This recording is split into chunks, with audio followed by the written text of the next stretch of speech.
महाराजांचे आज बहुजन समाज पार्टीचे आपण प्रजासत्ताक दिनानिमित्त मीटिंग चालू आहे ऑफिसमध्ये, मीटिंग आयोजित केलेली आहे. या मीटिंगला प्रमुख उपस्थित आमचे वरिष्ठ नेते राजेश साळुंके साहेब,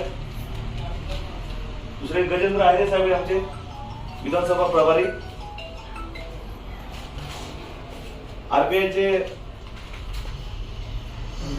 चंद्रशेखर कांबळे साहेब आहेत, तेव्हा आमचे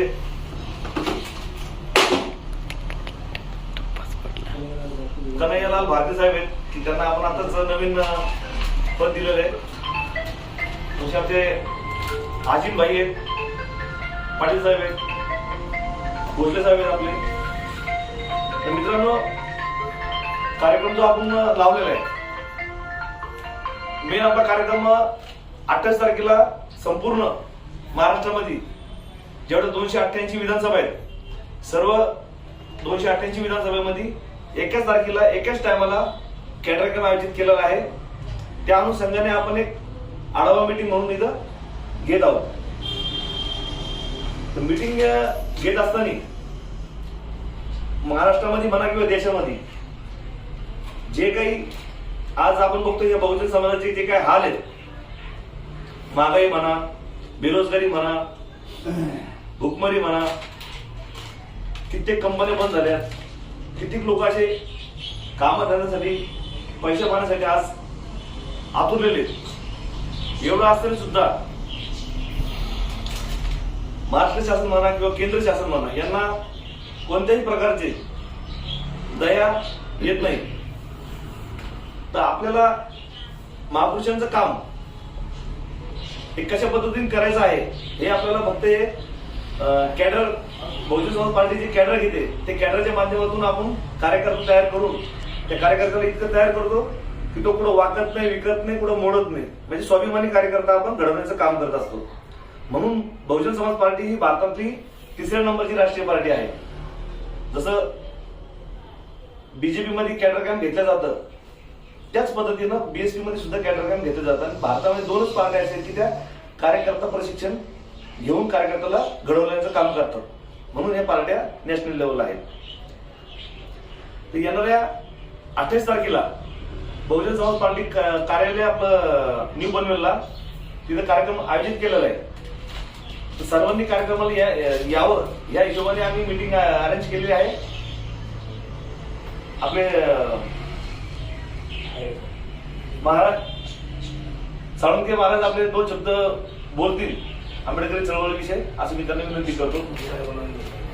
एवढं बोलून थांबतो. हॅलो, हा साहेब,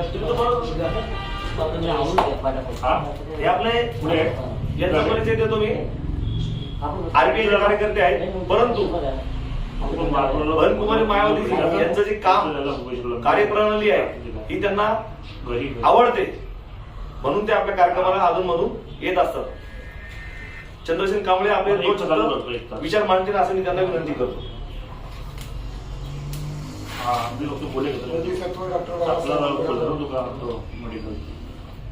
मान्यवर काशीराम महात्मा ज्योतिबा फुले, शाहू महाराज, छत्रपती शिवाजी महाराज, नायकाताई लोकशाही अनुभव साठी त्यांच्या ज्यांच्या घरामध्ये आपण कार्यक्रम घेतलेला आहे छोटासा, ते आमचे मित्र राजेश साळुंके, आमचे मित्र कणबरीवरून आलेले आमचे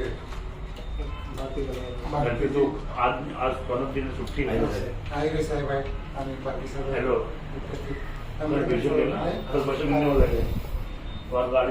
पैसे नहीं मिले तो गाड़ी गाड़ी क्या तसा तर आरटीआयचा कार्यकर्ता आहे. पैसे नाही. कंट्रोलरने मला फोन करून बोलवलं की तुमचे विचार आम्हाला आवडतात, असं अधूनमधून आम्हाला वैचारिक खाद्य थोडं पुरवत जा. तुम्ही कुठल्या पक्षाचा जरी असला तरी आम्हाला थोडं आमच्या डोक्यामध्ये तुम्हाला जी माहिती आहे ती आम्हाला देत चला, अशी विनंती केल्यामुळे आम्ही दुसरा कार्यक्रम अटेंड करतोय. एक तर बँकेचा पहिला वाढदिवसाचा कार्यक्रमाला मी होतो. आता प्रजासत्ताक दिनानिमित्त मी या ठिकाणी उपस्थित आहे. 75व्या प्रजासत्ताक दिनाच्या तुम्हाला सर्वांना हार्दिक हार्दिक या ठिकाणी शुभेच्छा देतो. सांगायचा मुद्दा असा आहे की दिल्लीमध्ये मान्यवर काशीराम साहेबांनी एक केडर बेस्ड कार्यक्रम घेतला होता दिल्लीमध्ये. त्याच्यात आंबेडकर जयंती आणि त्या दिवशी बाबासाहेब आंबेडकरांची जयंती आणि त्या जयंतीमध्ये बहिणजी उपस्थित होते. बहिणजीने त्या ठिकाणी भाषण केलं. भाषण उतरून झाल्यानंतर आपल्या स्टेजवरती जाऊन बसल्या आपल्या आणि त्यावेळेला मान्यवर काशीरामने बहिणजीला विचारलं की आपको क्या बनना है. बहन मायावतीने सांगितलं की मेरे को IAS बनना है, मेरे को IAS बनकर लोगों की सेवा करना. मान्यवर काशीरामने बहनजीला सांगितलं आपको IAS बनेगा, आप एक अकेले IAS रहेगी, लेकिन मैं आपके सामने 50 IAS अधिकारी झुका दूंगा. आप तैयार हैं? कितना अधिकारी? 50 IAS अधिकारी आपके सामने सैल्यूट करेंगे. आप यस और नो 2 दिन में हमको बताओ. पहिल्या दिवशी काही निरोप आला नाही. दुसऱ्या दिवशी काशीराम मायावतींच्या घरी गेले आणि मायावतींची चर्चा केली. मायावतींच्या आई वडिलांना सांगितलं की मी तुमच्या मुलीला असं बनवेन की IAS अधिकारी सोडून द्या, पण 40-50 IAS अधिकारी बहिणीच्या सामने झुकले पाहिजे. त्याने आई वडिलांनी परवानगी दिली. बहिणजीने तयारी दाखवली. बहिणजीने केडर कॅम्प द्यायला सुरुवात केली आणि बहिणजीनं एवढं मोठं संपादन केलं. एकदा नाही तर 4 वेळाला विक्रीचे त्यांनी मुख्यमंत्री करून आणि जाताना शेवटी काशीरामने आपला वारसदार म्हणून बहिणजीला जायचं